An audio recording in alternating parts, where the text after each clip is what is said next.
किसी भी जेल में बंद होने वाले एक व्यक्ति के लिए तो वकील भगवान स्वरूप होता है, और मेरे लिए तो सिंघवी साहब वाकई भगवान स्वरूप है। अभिषेक मनु सिंघवी जी। भारत माता की इंकलाब। और वो नारा जिससे ये पिछले 10 साल से खौफ खाते हैं कि अगर देश के दिल में ये नारा बैठ गया है, हाँ, भ्रष्टाचार का एक ही काल, भ्रष्टाचार का एक ही काल। ये ईडी और सीबीआई का ताना बाना इसलिए नहीं बुना गया कि कोई बेईमानी हो गई है। ये ईडी और सीबीआई का ताना बाना इसलिए बुना गया है कि कश्मीर से कन्याकुमारी तक किसी चाय के ढाबे पे भी रुके हुए 10 लोगों से बात करोगे कि केजरीवाल कौन है जानते हो? बोले यार वो दिल्ली में काम बड़ा शानदार कर रहा है, और काम तो कर ही रहा है, ईमानदारी से कर रहा है। केजरीवाल जी का नाम आज ईमानदारी का प्रतीक बन गया पूरे देश में। और भारतीय जनता पार्टी इतनी अपने आप को कहते हैं दुनिया की सबसे बड़ी पार्टी होने के बावजूद एक राज्य में एक उदाहरण नहीं पेश कर पाई कि उस राज्य में काम ईमानदारी से हो रहा है और काम हो रहा है। उस छवि को बिगाड़ने के लिए ये सारा षड्यंत्र, सारे कुचक्र रचे जा रहे हैं। उस अरविंद केजरीवाल जी की ईमानदारी की छवि को बिगाड़ने के लिए। लेकिन जनता जानती है, जनता के दिल के दरवाजे खुले हुए हैं। आप जेल के दरवाजे बंद कर सकते हो, लेकिन जनता के दिल के दरवाजे बंद नहीं कर सकते। जनता के दिलों में आज भी वही नारा गूंज रहा है पिछले 10 साल से। बताइए क्या? भ्रष्टाचार का एक ही काल, भ्रष्टाचार का एक ही काल। और जिनका जिक्र अभी संजय भाई ने किया कि इधर उधर जितने भ्रष्टाचारी थे सबको इकट्ठा करके भारतीय जनता पार्टी बना ली, और भारतीय जनता पार्टी बड़ी पार्टी कर ली। उनको भी कहना चाहता हूं कि आपका काल अभी जेल में है, लेकिन ज्यादा दिन तक जेल में नहीं रख पाओगे, आपका काल बाहर आएगा। 17 महीने।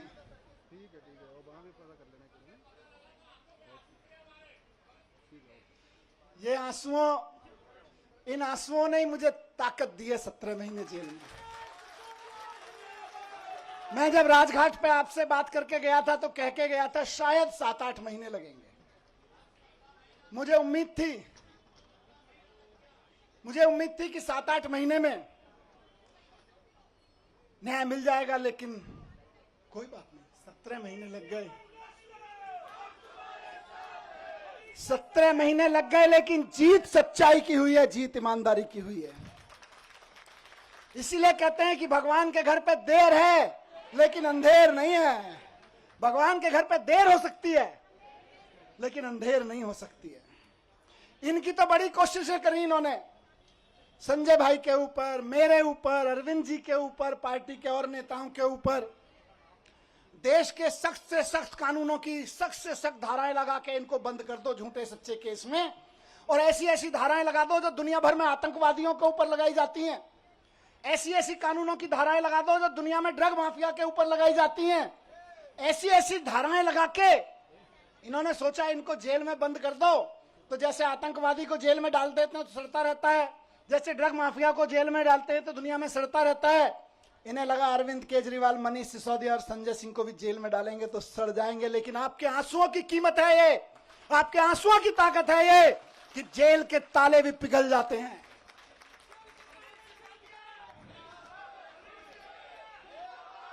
एक ही चीज कहूंगा, कल सुबह मैं बैठा था कि सारी दुनिया की सारी बुरी ताकतें भी इकट्ठी हो जाए ना, तो जो सच्चाई के रास्ते पे चलता है उसका साथ भगवान देता है, उसका साथ भगवान जरूर देता है। और ये आज बजरंगबली की कृपा है कि 17 महीने बाद सही, लेकिन मैं आपके बीच हूं। और अभी गया मैं बजरंगबली के मंदिर में, पंडित जी ने आशीर्वाद दिया। वहां जो पंडित जी मौजूद होते हैं वही बजरंगबली जी के वाणी बोल रहे होते हैं। उन्होंने बजरंगबली जी की वाणी से आशीर्वाद दिया कि विजयी भव, सफल भव। मैंने कहा जी एक ही सफलता का मंत्र है, दिल्ली के एक एक बच्चे के लिए शानदार स्कूल बना के देने हैं, यही हमारी सफलता है। और इसके लिए मैं कल से कह रहा था अपने साथियों से, हम तो रथ के घोड़े हैं, हमारा असली सारथी अभी जेल में बंद है, वो भी बाहर आ जाएगा।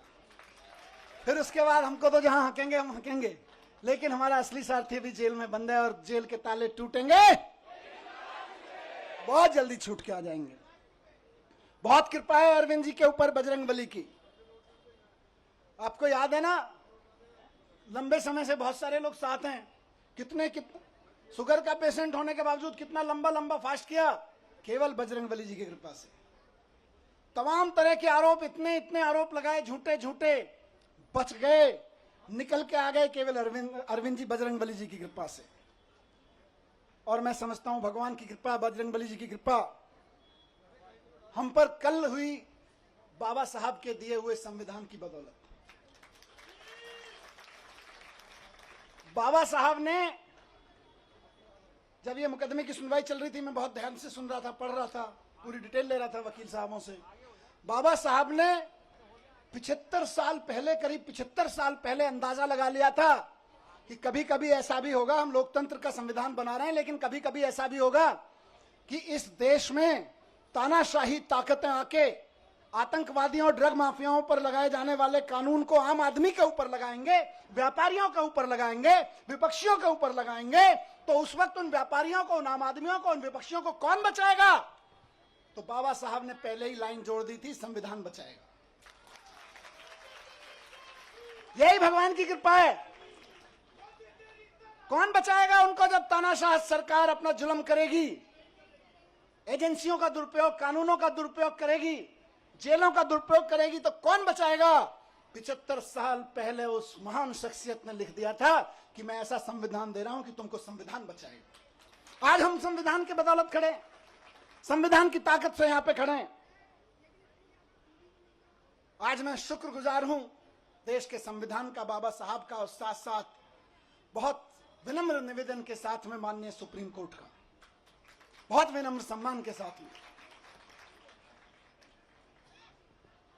माननीय सुप्रीम कोर्ट ने संविधान की दी हुई ताकत का इस्तेमाल करते हुए कल तानाशाही को कुचला, तानाशाही को कल गलत ठहराया। और माननीय सुप्रीम कोर्ट के साथ साथ में बहुत तहे दिल से शुक्रगुजार हूं उन वकीलों का जो पिछले 1.5 साल से, 17-18 महीने से, और बल्कि उससे पहले से भी पूरी लड़ाई लड़ रहे हैं। मैं जेल में बैठा था, आप लोग आंदोलन कर रहे थे, अरविंद जी जेल में बैठे हैं, आप लोग यहां सड़कों पे डंडे खा रहे हैं, लेकिन वो वकील इधर से उधर धक्के खा रहे हैं, एक कोर्ट से दूसरे कोर्ट धक्के खा रहे हैं, एक कागज से दूसरे कागज में जा रहे हैं। इनकी एक एक साजिशों का, इनकी एक एक चालबाजियों का, इनकी एक एक तिगड़मों का जवाब दे रहे हैं अदालतों में खड़े होकर, इनके एक एक झूठ का पर्दाफाश कर रहे हैं। मेरे लिए तो मैंने कल भी कहा था, भगवान स्वरूप हैं। किसी भी जेल में बंद होने वाले एक व्यक्ति के लिए तो वकील भगवान स्वरूप होता है, और मेरे लिए तो सिंघवी साहब वाकई भगवान स्वरूप हैं। अभिषेक मनु सिंघवी जी, जिन्होंने इस पूरी कानूनी लड़ाई को इस अंजाम तक पहुंचाया, और जल्द ही अरविंद जी को भी बाहर लेकर आएंगे।